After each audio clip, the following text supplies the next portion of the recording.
25 दिसंबर का ये दिन देश की दो महान विभूतियों के जन्म का अद्भुत सुयोग लेकर भी आता है। भारत रत्न अटल बिहारी वाजपेयी जी, भारत रत्न महामना मदन मोहन मालवीय जी, इन दोनों महापुरुषों ने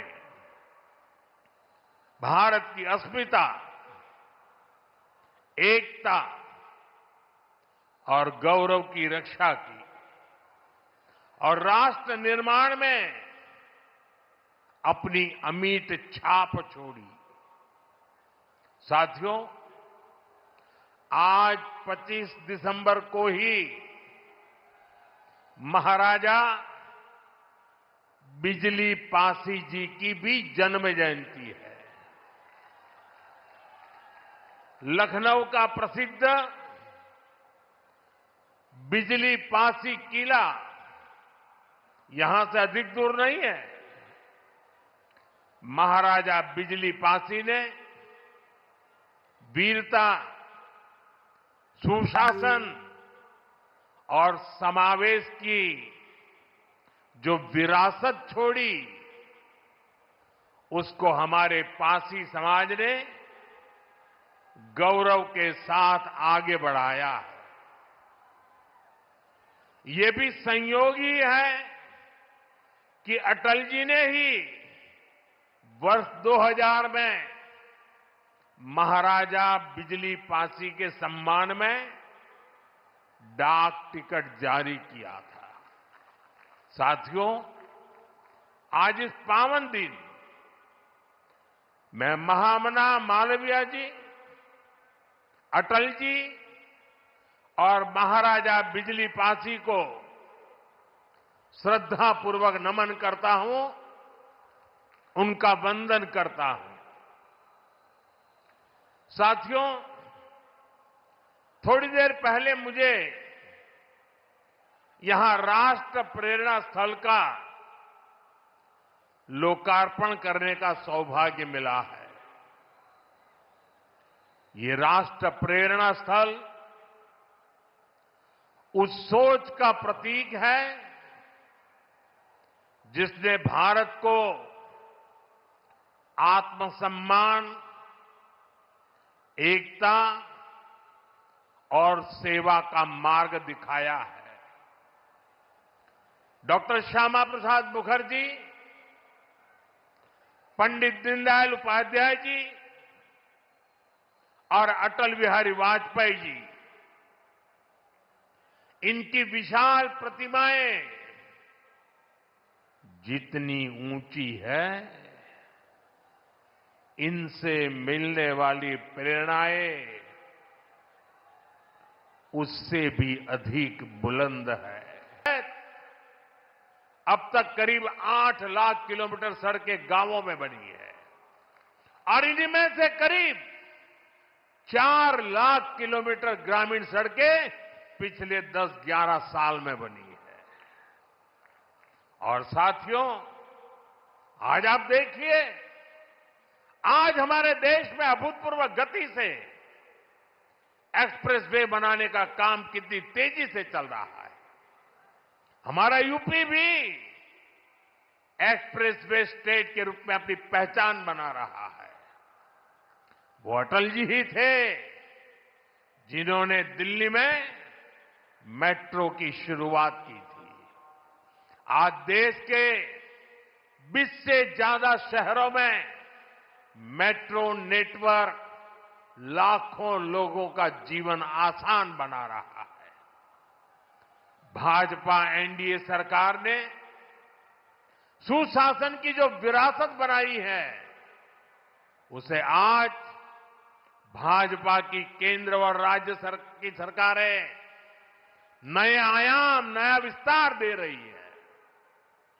साथियों, डॉक्टर मुखर्जी, पंडित दीनदयाल जी, अटल जी, इन 3 महापुरुषों की प्रेरणा, उनके विजनरी कार्य, ये विशाल प्रतिमाएं विकसित भारत का बहुत बड़ा आधार है। आज इनकी प्रतिमाएं हमें नई ऊर्जा से भर रही है, लेकिन हमें ये नहीं भूलना है कि आजादी के बाद भारत में हुए हर अच्छे काम को कैसे एक ही परिवार से जोड़ने की प्रवृत्ति पनपी। किताबें हो, सरकारी योजनाएं हो, सरकारी संस्थान हो, गली, सड़क, चौराहे हो, एक ही परिवार का गौरवगान, एक ही परिवार के नाम, उनकी ही मूर्तियां, यही सब चला। भाजपा ने देश को एक परिवार की बंधक बनी इस पुरानी प्रवृत्ति से भी बाहर निकाला है। हमारी सरकार मां भारती की सेवा करने वाली हर अमर संतान, हर किसी के योगदान को सम्मान दे रही है। मैं कुछ उदाहरण आपको देता हूं। आज नेताजी सुभाष चंद्र बोस की प्रतिमा दिल्ली के कर्तव्य पथ पर है। अंडमान में जिस द्वीप पर नेताजी ने तिरंगा फहराया, आज उसका नाम नेताजी के नाम पर है। साथियों, कोई नहीं भूल सकता कि कैसे बाबा साहब आंबेडकर की विरासत को मिटाने का प्रयास हुआ। दिल्ली में कांग्रेस के शाही परिवार ने यह पाप किया और यहां यूपी में सपा वालों ने भी यही दुस्साहस किया। लेकिन भाजपा ने बाबा साहब की विरासत को मिटने नहीं दिया। आज दिल्ली से लेकर लंदन तक बाबा साहब आंबेडकर के पंचतीर्थ उनकी विरासत का जयघोष कर रहे हैं। साथियों, सरदार वल्लभ भाई पटेल ने सैकड़ों रियासतों में बटे हमारे देश को एक किया था, लेकिन आजादी के बाद उनके काम और उनके कद दोनों को छोटा करने का प्रयास किया गया। ये भाजपा है जिसने सरदार साहब को वो मान सम्मान दिया जिसके वो हकदार थे। भाजपा ने ही सरदार पटेल की विश्व की सबसे ऊंची प्रतिमा बनाई, एकता नगर के रूप में एक प्रेरणा स्थली का निर्माण किया। अब हर साल वहां 31 अक्टूबर को देश राष्ट्रीय एकता दिवस का मुख्य आयोजन करता है। साथियों, हमारे यहां दशकों तक आदिवासियों के योगदान को भी उचित स्थान नहीं दिया गया। हमारी सरकार ने ही भगवान बिरसा मुंडा का भव्य स्मारक बनाया। अभी कुछ सप्ताह पहले ही छत्तीसगढ़ में शहीद वीर नारायण सिंह आदिवासी म्यूजियम का लोकार्पण हुआ है। साथियों, देश भर में ऐसे अनेक उदाहरण हैं। यही उत्तर प्रदेश में ही देखें तो महाराजा सुहेलदेव का स्मारक तब बना जब भाजपा सरकार बनी। यहां निषाद राज और प्रभु श्री राम की मिलन स्थली को अब जाकर के मान सम्मान मिला। राजा महेंद्र प्रताप सिंह से लेकर चौरी चौरा के शहीदों तक मां भारती के सपूतों के योगदान को भाजपा सरकार ने ही पूरी श्रद्धा और विनम्रता से याद किया। साथियों, परिवारवाद की राजनीति की एक विशिष्ट पहचान होती है। यह असुरक्षा से भरी हुई होती है। इसलिए परिवारवादियों के लिए दूसरों की लकीर छोटी करना मजबूरी हो जाता है, ताकि उनके परिवार का कद बड़ा दिखे और उनकी दुकान चलती रहे। इसी सोच ने भारत में राजनीतिक छुआछूत का चलन शुरू किया। आप सोचिए, आजाद भारत में अनेक प्रधानमंत्री हुए, लेकिन राजधानी दिल्ली में जो म्यूजियम था उसमें अनेक पूर्व प्रधानमंत्रियों को नजरअंदाज किया गया। इस स्थिति को भी भाजपा ने, एनडीए ने ही बदला है। आज आप दिल्ली जाते हैं तो भव्य प्रधानमंत्री संग्रहालय आपका स्वागत करता है। वहां आजाद भारत के हर प्रधानमंत्री, चाहे कार्यकाल कितना भी छोटा रहा हो, सबको उचित सम्मान और स्थान दिया गया है।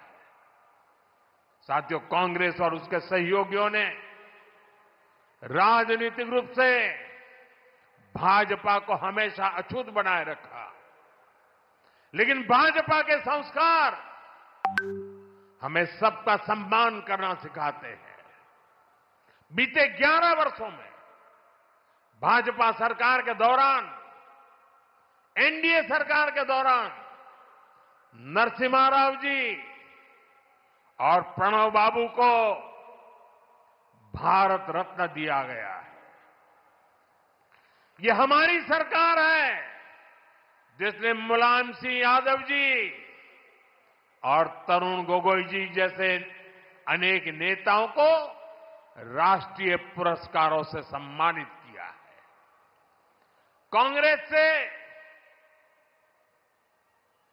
या समाजवादी पार्टी से कोई भी ऐसी उम्मीद तक नहीं कर सकता। इन लोगों के राज में तो भाजपा के नेताओं को सिर्फ अपमान ही मिलता था। साथियों, भाजपा की डबल इंजन सरकार का बहुत अधिक फायदा उत्तर प्रदेश को हो रहा है। उत्तर प्रदेश, साथियों, हमारा उत्तर प्रदेश सुशासन, समृद्धि, सच्चे सामाजिक न्याय के मॉडल के रूप में और बुलंदी हासिल करें, इसी कामना के साथ आप सभी को फिर से राष्ट्र प्रेरणा स्थल की बधाई। मैं कहूंगा, डॉक्टर श्यामा प्रसाद मुखर्जी, आप कहेंगे अमर रहे, अमर रहे। मैं कहूं पंडित दीनदयाल उपाध्याय जी, आप कहें अमर रहे, अमर रहे। मैं कहूं अटल बिहारी वाजपेयी जी, आप कहें अमर रहे, अमर रहे। पंडित श्यामा प्रसाद मुखर्जी, श्यामा प्रसाद मुखर्जी, श्यामा प्रसाद मुखर्जी, पंडित दीनदयाल जी, पंडित दीनदयाल जी, पंडित दीनदयाल जी, अटल बिहारी वाजपेयी जी, अटल बिहारी वाजपेयी जी, अटल बिहारी वाजपेयी जी।